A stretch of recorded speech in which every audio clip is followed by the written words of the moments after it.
Los trabajadores y trabajadoras y la población en general sufren daños y contraen enfermedades causados por el contacto con sustancias químicas tóxicas presentes en los lugares de trabajo o que pasan al medio ambiente como residuos a partir de esos procesos industriales. A esto llamamos riesgo químico. ISTAS organizó un foro para abordar el problema del riesgo químico y su prevención y hemos seleccionado algunas intervenciones de ese foro porque pensamos que es un problema fundamental de salud pública, laboral y ambiental al que tenemos que hacer frente tanto desde el mundo del trabajo como desde las instituciones científicas y sociales.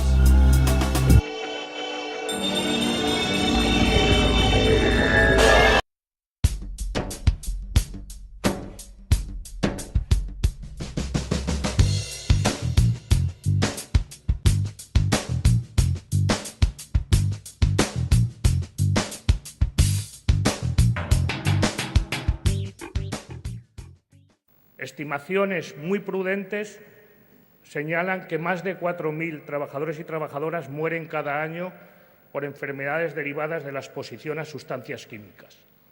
Más de 33.000 enfermedades profesionales, enfermedades derivadas del trabajo, se estarían produciendo en nuestro país, aunque no se estuvieran reconociendo, derivadas también de la exposición a productos tóxicos, y alrededor de 18.000 accidentes de trabajo.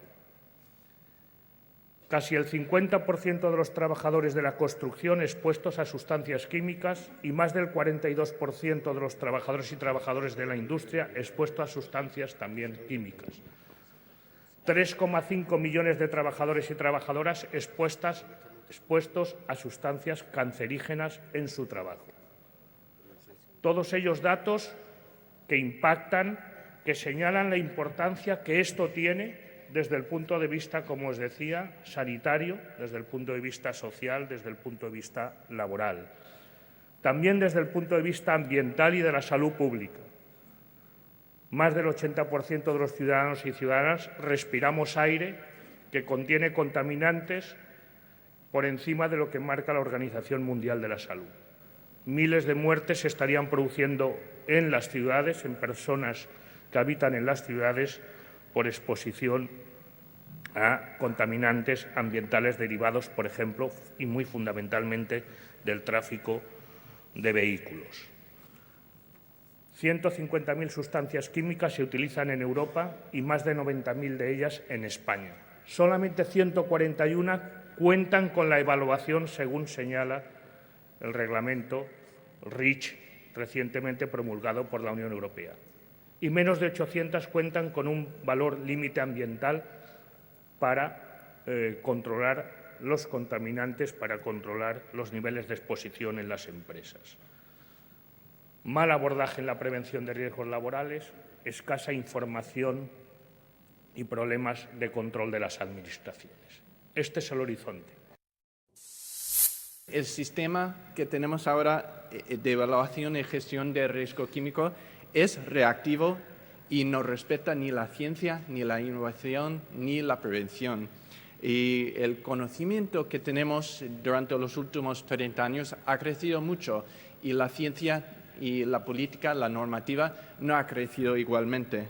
Y hace falta nuevas perspectivas, nuevos métodos y colaboraciones que nos permitan disfrutar de las sustancias químicas mientras minimizamos los riesgos y las consecuencias. Y el reto aquí son los productos sostenibles y la química verde.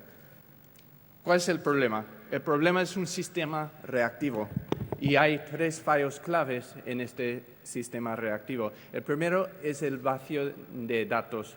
O sea, hay poca información toxicológica de las sustancias, poca información de la exposición y su utilización a lo largo de la cadena de suministros. No sabemos ni cuáles sustancias se utilizan en cuáles productos ni los procesos de producción de los varios componentes de una sustancia o una preparación. Y lo que decimos es que sin datos y sin información es imposible gestionar las sustancias tóxicas. La investigación y los datos por su cuenta no va a prevenir el riesgo químico. El segundo problema es el vacío de seguridad. O sea, contrario a los plaguicidas y los productos farmacéuticos, Para los productos químicos industriales no hacen falta pruebas de seguridad ni de eficacia. Y aun cuando hay información, se supone que las sustancias son seguras hasta que se demuestre el contrario. O sea, la responsabilidad cae en el gobierno, en los trabajadores, en los consumidores y en el medio ambiente para demostrar los riesgos a un nivel de prueba muy alta. El vacío de seguridad aún es más grande cuando hablamos de productos de la nanotecnología, que no tenemos ninguna información de la exposición ni la toxicología de los productos de nanotecnología.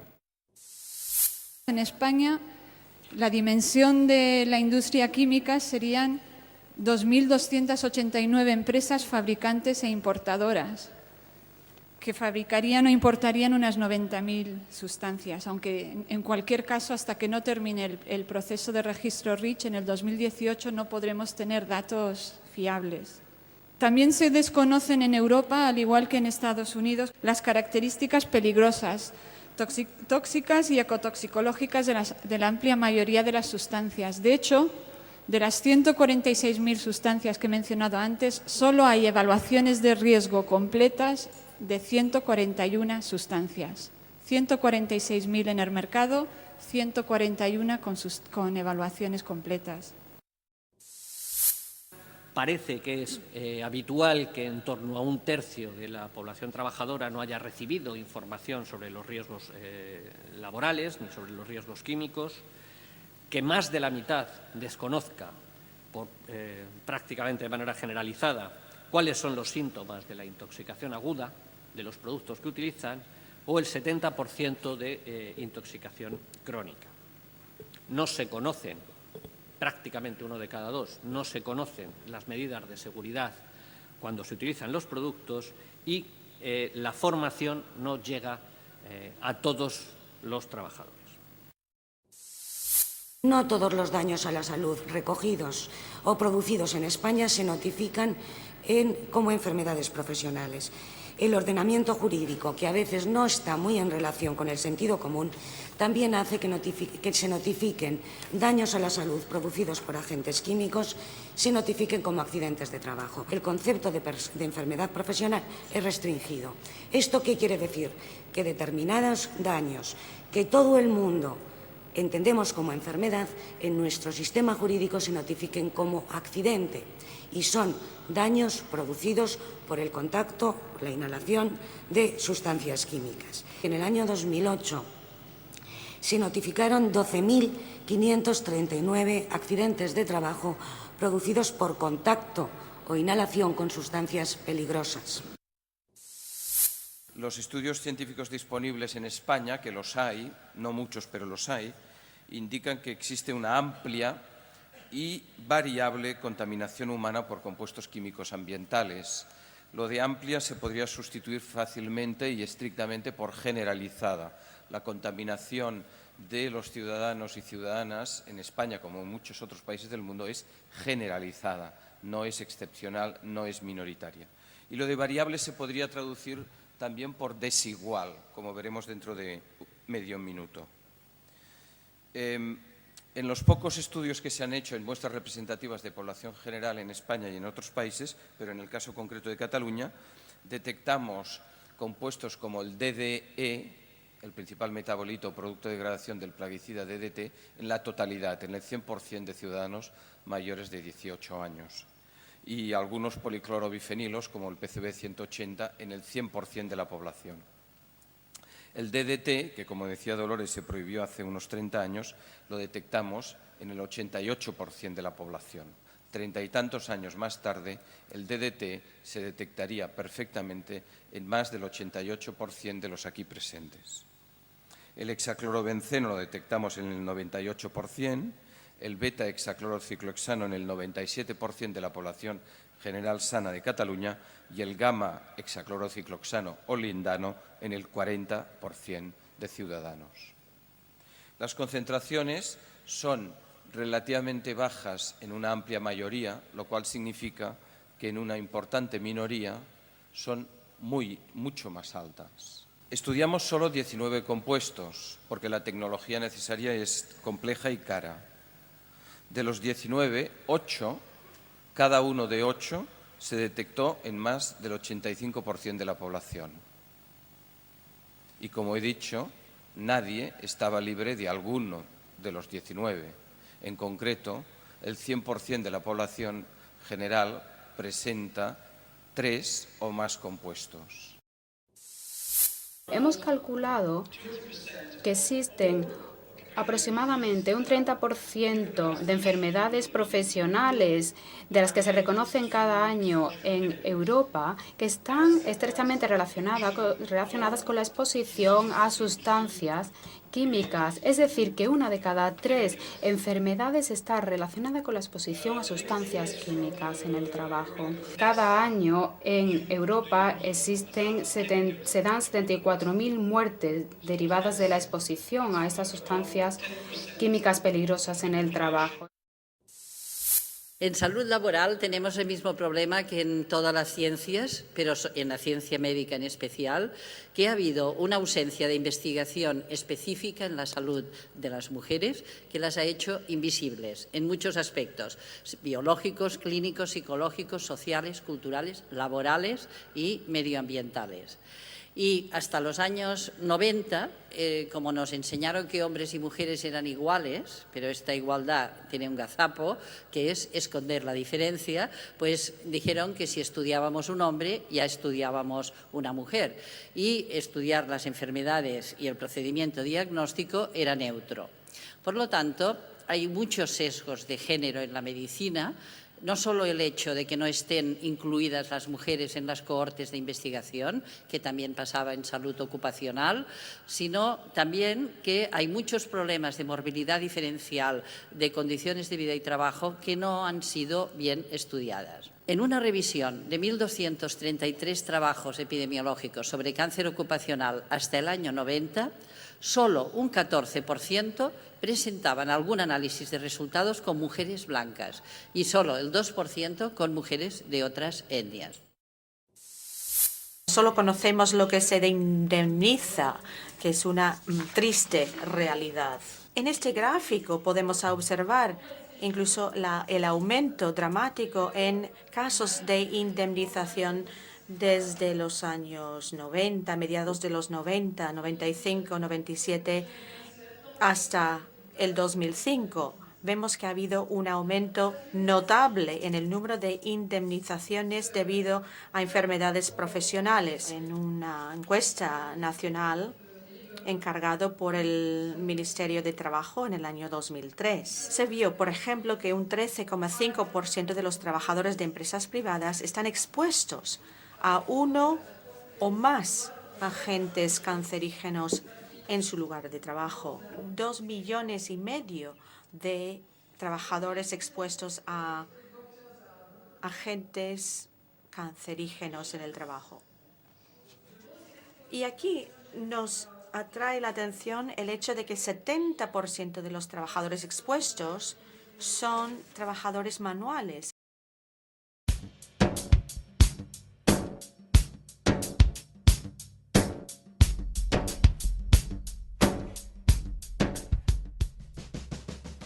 En 1940, un toxicólogo, Hooper, estadounidense, publicó un libro sobre tumores laborales y hablaba de carcinógenos muy importantes que lo causaban, que creaban problemas, y presentaba otros de los que había cierta evidencia, pero no suficiente. Y en la diapositiva italiana hemos visto ejemplos de bencidina, benceno y diésel, y el amianto también estaba en la lista, pero Hooper estaba hablando ya de otros temas, de los disruptores endocrinos vinculados con el cáncer de mama, de polvo de metales y otros materiales, con lo cual ya hace 60 años había evidencia de los carcinógenos que todavía no hemos abordado con eficacia todavía. ¿Y por qué hemos sido tan lentos al hacerlo? En primer lugar, se pasa por ignorar el problema y luego, si se plantea, pues se niega que sea un problema grave y se obvian todos los factores de riesgo de los que hemos hablado. Luego se crean comités que lo que van a hacer es demorar la toma de acciones, aunque la prueba científica haya existido desde hace décadas. Pero lo más grave, se pueden rebatir los argumentos, se intenta manipular la ciencia con financiación de investigadores, controlando la investigación e incluso estas publicaciones las publicas para poder decir lo que quiera e influir en revistas médicas y desde luego van a influir a los poderes públicos sembrando la incertidumbre.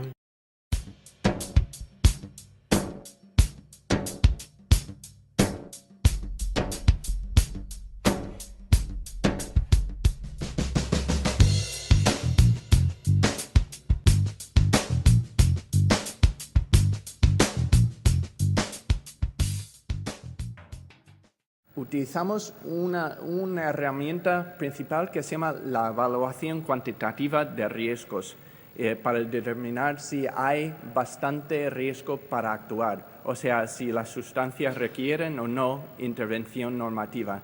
Y hay varios problemas con este sistema. O sea, es un enfoque en la exposición segura que corresponde a un riesgo aceptable, o sea, definida políticamente. Y para el trabajador que sufre de cáncer, pues el riesgo no es aceptable, pero los funcionarios deciden que es aceptable que 1 de cada 1000 personas mueren o sufren del cáncer a causa de la exposición. O sea, no es una determinación científica, es una determinación política. Las sustancias son seguras hasta que se demuestran peligrosas. La falta de información se equivale a falta de problema. La falta de evidencia se equivale a la falta de problema. Mientras existe incertidumbre, se supone que no hay problema. Y simplemente hay demasiadas sustancias químicas con pocos datos sobre impactos y sobre salud o medio ambiente para esperar que la ciencia va a poder medir los riesgos de cada uno adecuadamente. Y nosotros vemos esto como una falta de diseño y responsabilidad. O sea, si las sustancias tóxicas se están acumulando en nuestros cuerpos, en nuestros hogares, en los ríos, en las montañas, eso es un problema de diseño. O sea, si se cae un avión, se piensa que es un problema de diseño. Lo mismo con las sustancias tóxicas. Si están causando problemas, es una falta de diseño y también es una falta de responsabilidad. La industria química quiere pasar la responsabilidad a lo largo de la cadena de suministro. O sea, la responsabilidad ahora es la responsabilidad del trabajador o el consumidor o la empresa de venta al mayor. No es la responsabilidad de los que diseñan las sustancias, no es la responsabilidad del gobierno, es la responsabilidad de otra persona. Y eso lo tenemos que cambiar.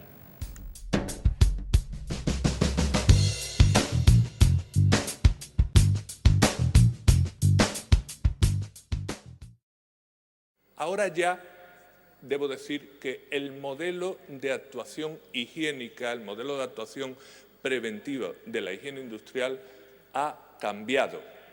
O yo podría decir más bien que está en trance de cambiar. Pero debo decir que haya cambiado el modelo no quiere decir que haya cambiado la práctica higiénica, porque lamentablemente es que práctica higiénica en España no hay.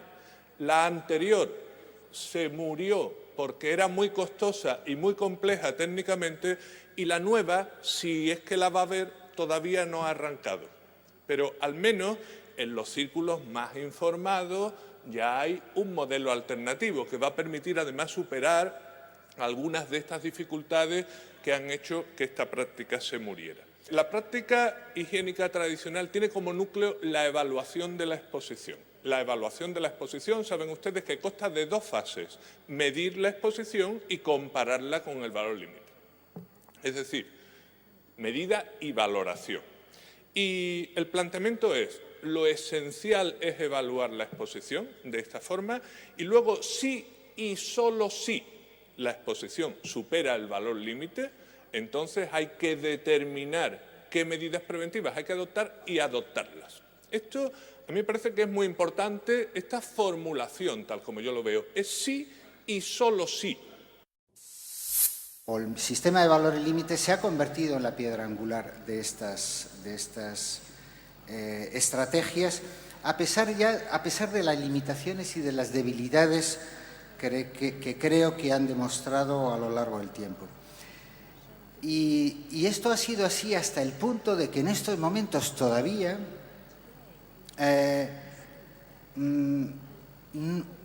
de alguna manera no se concibe la evaluación de riesgos químicos si no es a través de una estrategia de tipo cuantitativo, una evaluación de tipo cuantitativo con utilización de los valores límites. Desde el punto de vista de lo que es un valor límite y en su definición más esencial, representan exposiciones por encima de las cuales la salud del trabajador puede, no necesariamente va, a deteriorarse juzgando, y esto implica una evaluación en base a la evidencia científica. Y esto implica que a medida que la evidencia científica va cambiando, el valor límite también debe cambiar. Tienen 3 componentes, no solo 2. Los 3 componentes es la concentración permisible de la sustancia química, un tiempo aceptable sobre el cual el trabajador va a estar expuesto, y finalmente el trabajador mismo.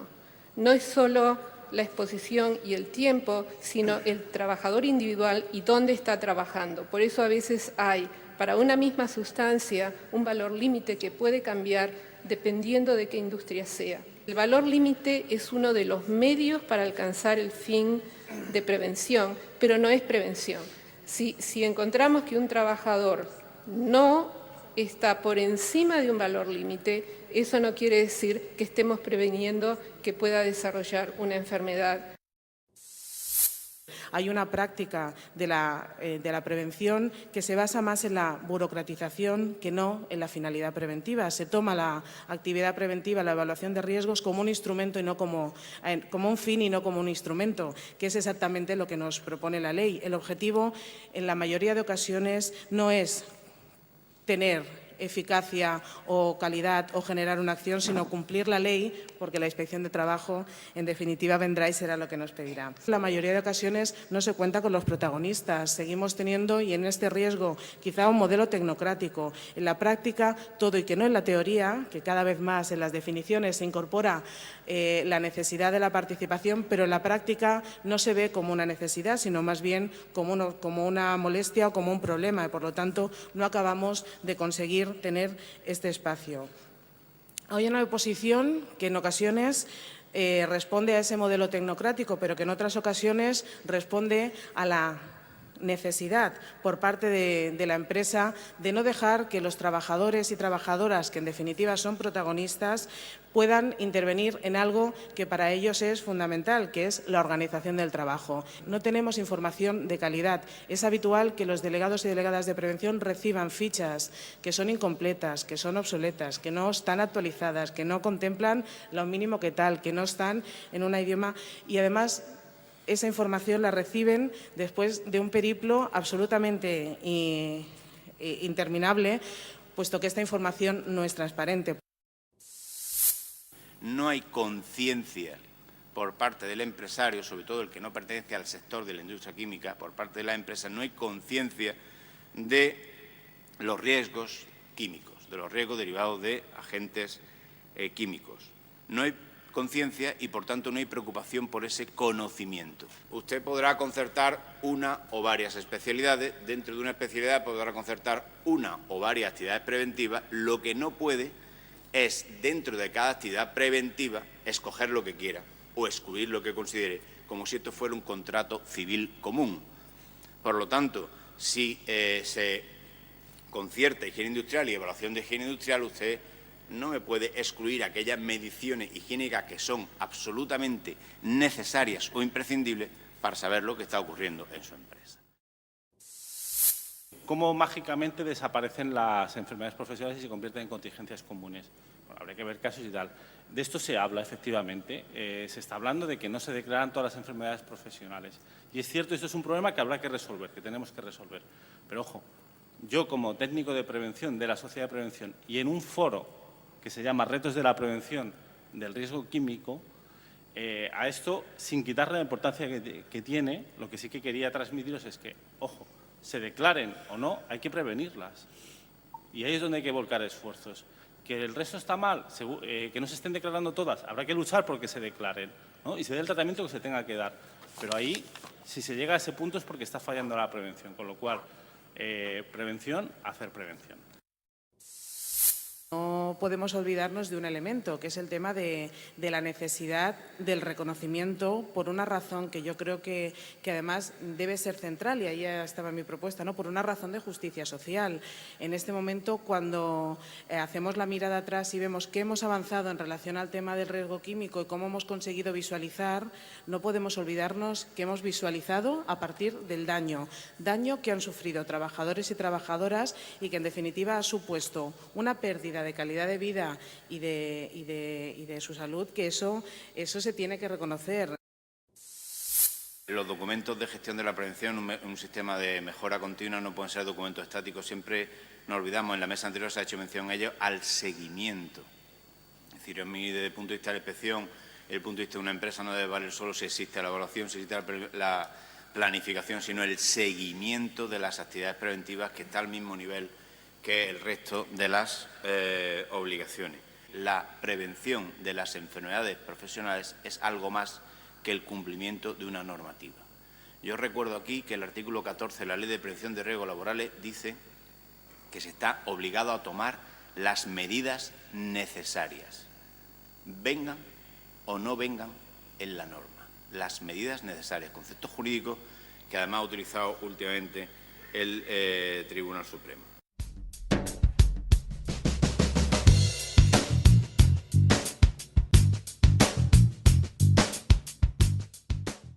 ¿Qué es lo que ha ocurrido y está ocurriendo en Europa y en España muy especialmente? Porque en España la labor de difusión del reglamento REACH ha sido bastante deficiente.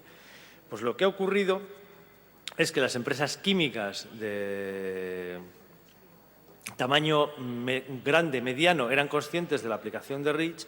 La mayor parte de las restantes empresas no son conscientes de la aplicación de REACH, es decir, que prácticamente ninguna ha hecho preregistro de estas sustancias, y hay muchos que son importadores de sustancias o fabricantes de sustancias y no lo saben. Esto tiene importancia porque hay un principio que está en el artículo 5 del reglamento REACH, que es no data, no market, o sea, no está prohibido comercializar una sustancia, un producto o un preparado, una mezcla, perdón, o un artículo cuando se deba registrar que no haya sido registrado.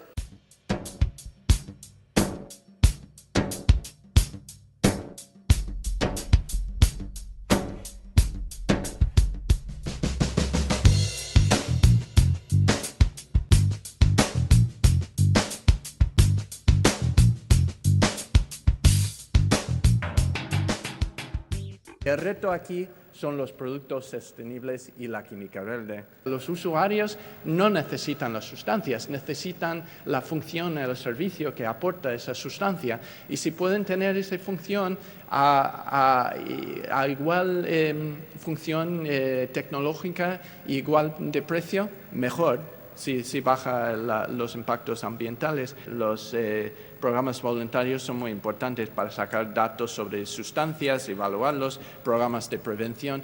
Son todo parte de un conjunto de normativa y de prevención, pero hace falta también normativa. Bueno, en Estados Unidos como en Europa, la innovación ha ocurrido al nivel del Estado, como en Europa al nivel de los países miembros de la Comunidad Europea. Dada la lentitud de la normativa federal, los Estados han comenzado a actuar por su cuenta, como siempre ha sido el caso en Estados Unidos. La innovación en normativa siempre ha tenido lugar primero en los Estados y luego el gobierno federal al final actúa. Hay más de 1000 propuestas y normativas actuales en los últimos 20 años al nivel del Estado. O sea, prohibiciones de sustancias particulares, el mercurio, el plomo, los pirorretardantes bromados, el bisfenol A, los talatos, normativas sobre producción limpia o reducción en uso de tóxicos, compras preferibles, tecnología limpia. Tenemos una nueva normativa en Massachusetts que se trata de alternativas a las sustancias tóxicas, o sea, las alternativas más seguras. Lo más interesante de esa normativa, el borrador de normativa, es la coalición de ONGs, de sindicatos y de grupos de enfermedades en Massachusetts, que tiene más de 100 y pico organizaciones en una coalición que se llama la Alianza para un futuro más saludable. Tenemos que ir hacia una política integral sobre riesgo químico. Yo diría que la forma en que gestionamos las sustancias químicas es incompatible con la salud, con la innovación, con la ciencia y con la sostenibilidad. Y tenemos que empezar estableciendo un objetivo generacional de lo que queremos alcanzar, en vez de una predicción de los problemas en un futuro incierto. Pensamos de forma amplia y proactiva y con el enfoque en soluciones. Y empezamos a pensar en la ciencia para informar las decisiones, pero no para tomar las decisiones. Y enfoque en oportunidades para prevención. O sea, ¿cuáles son los aspectos de esta política integral? Primero es abordar todas las sustancias químicas independientemente de su jurisdicción, desde una perspectiva integral, incluso aquellas que son relativamente benignas. O sea, no solo debe abordar los peligros crónicos, sino también los peligros físicos y agudos. Establecer procesos que permitan una rápida evaluación, priorización y toma de decisiones teniendo en cuenta la toxicidad inherente, los peligros intrínsecos de las sustancias, sus usos, sus funciones y sus exposiciones potenciales durante la fabricación, utilización y eliminación. Tenemos que invertir también en la prevención, pero solo si el riesgo no se puede eliminar se considera el control de uso o exposición. Bueno, deben de asegurar una recogida y diseminación adecuada de los datos a lo largo de la cadena de suministro, garantizando el libre acceso a la información. Tenemos que establecer procesos de transición de uso de las sustancias, comenzando por las sustancias de más alto peligro. Y tenemos que tener procesos de evaluación y comparación de alternativas rápidas. No podemos seguir adelante con el sistema de evaluación cuantitativa de riesgos si queremos evaluar de forma rápida y de forma preventiva las sustancias. Y debe de promover la investigación y la innovación. Y estas iniciativas pueden impulsar el desarrollo de sustancias más seguras y compatibles con el medio ambiente. ¿Cuáles son las transformaciones que hacen falta para efectuar ese cambio a la política integral? Primero, tenemos que transformar la normativa. Tenemos que identificar las buenas prácticas y modelos de innovación, eliminar la dinámica desarticulada de gestión.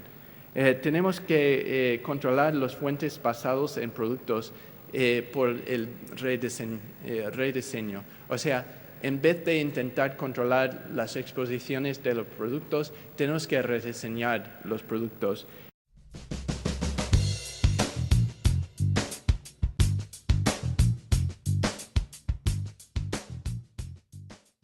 Tenemos que buscar una alternativa. El moderador la apuntaba al comienzo de la mesa. ¿Cuál es la alternativa en esta fase? Los métodos simplificados de evaluación del riesgo químico. Entendemos por métodos simplificados, como él decía, aquellos que no requieren medida de la exposición. No es necesario medir la exposición. ¿Y qué me proporcionan estos métodos? ¿Cuáles son sus utilidades? ¿Para qué me sirven? Me sirven para dos cosas muy importantes que están relacionadas con los objetivos de la evaluación de riesgo a los que yo me refería antes. Me ayudan a especificar el inventario de medidas preventivas apropiadas y, por comparación con este inventario, identificar los factores de riesgo presentes que, como hemos dicho, son las medidas que todavía no están adoptadas, las que corresponden a las buenas prácticas y no están adoptadas. Y por último, me permite también estimar el nivel de riesgo potencial y, por tanto, establecer la prioridad de las medidas preventivas. Hasta tal punto que en ocasiones el coste de la medida de la exposición compite con el coste de la propia solución de los problemas. Es decir, a veces es casi más caro hacer la evaluación de la exposición que hacer la corrección de la situación adoptando las medidas preventivas que corresponden a las buenas prácticas. Los métodos simplificados no sustituyen totalmente a la evaluación de la exposición, la sustituyen en esta fase inicial, pero no totalmente, porque la evaluación de la exposición, la evaluación detallada, entendiendo por evaluación detallada aquella que comporta medición de la exposición, se debe llevar a cabo tras la adopción de las medidas preventivas pendientes para comprobar su eficacia, algo a lo que estamos obligados, comprobar la eficacia de las medidas que adoptamos. Y en este caso hay un procedimiento sensible para comprobar esa eficacia.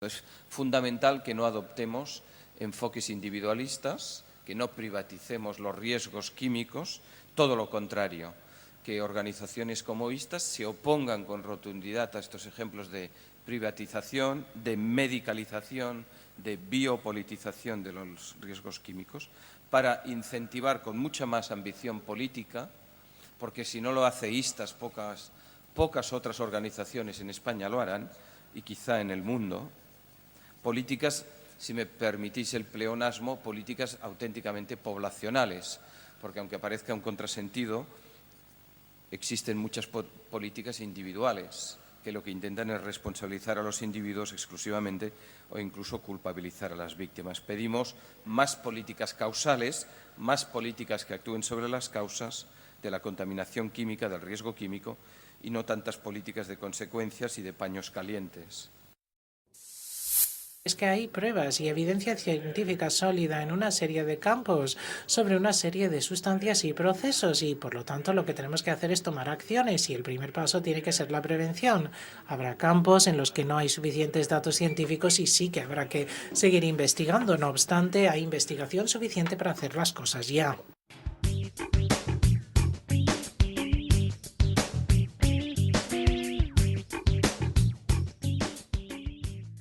Es completamente cierto que no tenemos que dar por buenas todas aquellas prácticas que estamos utilizando porque las hemos utilizado desde siempre. Lo que pasa es que también es cierto que en general todos tenemos una resistencia muy importante al cambio contra la que tenemos que luchar y eso también hay que tenerlo en cuenta. Al final no podemos excusarnos en que la ciencia tiene que dar respuestas. La acción es necesaria. Yo creo que la acción debe complementar ese avance de la ciencia que en muchas ocasiones se reclama como única y exclusiva fuente para avanzar o para generar mejoras o prevención, ¿no? Una empresa en la que empezamos a preguntar sobre los productos químicos, el empresario se puso nervioso y al final acabó diciendo, oye, es que ahora que lo estoy pensando, igual es que no hace falta ninguno, ¿eh? Y los eliminaron todos.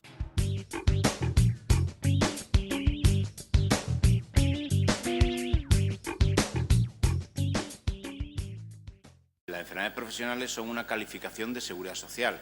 Yo creo que nos debemos mover más en el concepto de daños derivados del trabajo y no circunscribirnos a la influencia que está teniendo la catalogación a las categorías jurídicas de seguridad social en el mundo de la prevención de riesgos laborales. Cualquier posible daño derivado del trabajo se tiene que prevenir y adoptar las medidas necesarias, aunque no estén en la norma, por duro conceptualmente que se pueda servir eso, pero usted lo que tiene que hacer es garantizarme la seguridad y salud por los medios que sean necesarios.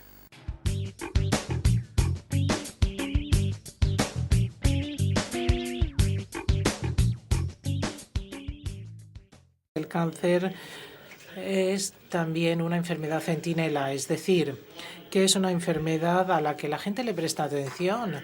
Además, es una enfermedad trágica en lo que respecta a las consecuencias que produce y las causas. Por lo tanto, se puede defender que se pueden prevenir y a través de la prevención del cáncer también estamos defendiendo la prevención de enfermedades laborales. Además, hay algo muy importante, que es un tema que es muy importante para la opinión pública. En todos los sondeos que hacemos de la opinión pública nos dicen que están preocupadísimos por el cáncer y además están sumamente preocupados por las causas del cáncer que surgen de procesos industriales y compuestos industriales. No obstante, cuando se intenta hablar solamente de los cánceres laborales, de los cánceres ambientales de la sociedad, baja el nivel de apoyo de la opinión pública, con lo cual yo apoyo la idea de que hay que forjar una alianza entre el mundo laboral y los medioambientalistas en el mundo, porque tenemos un tema común que es la prevención del cáncer debido a la exposición de compuestos químicos y procesos industriales.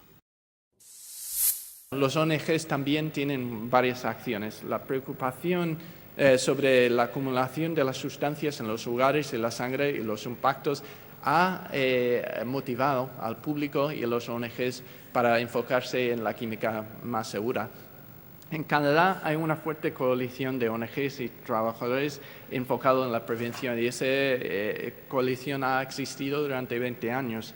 Un grupo que se llama Acción para la Producción Limpia en Estados Unidos ha creado una herramienta que se llama Green Screen, la evaluación ecológica para determinar las sustancias prioritarias y evaluar alternativas. La red de edificios saludables de Estados Unidos ha creado una base de datos que se llama FAROS, una herramienta para evaluar los productos de construcción a lo largo del ciclo de vida y, por supuesto, las herramientas de ISTAS, las herramientas de RISROS, que es una herramienta de la más avanzada del mundo.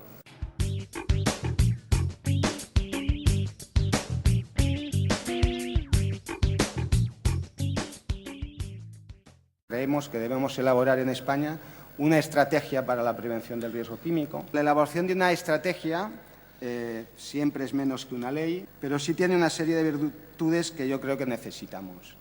Primero, una visión integral del conjunto de las administraciones sobre qué es riesgo químico, dónde se origina y cuáles son las formas de actuar sobre él. Después, objetivos para cada administración en función de sus competencias. En esas funciones tenemos que conseguir un modelo donde sepamos lo elemental, quién, cuándo, de qué manera, con qué recursos hace cada cosa. Una estrategia tiene un elemento fundamental, que es fijar objetivos a muy largo plazo, también a corto, y indicadores. Uno de los déficits que también advertimos en el estudio elaborado es que no estamos procesando todavía la información de forma que sea accesible para todas las administraciones y que además nos permita tener una visión amplia y con criterios homogéneos de cuál es la realidad. Y, por otro lado, una estrategia también debiera permitir, y esto para el sindicato es importante, la participación de los agentes interesados. Y yo creo que la participación de los agentes interesados es fundamental para poder abordar estos riesgos tan multicausales como es el riesgo químico. Che ancora non si può capire, non si può vedere, ma c'è, e da qualche parte viene verso di te, non è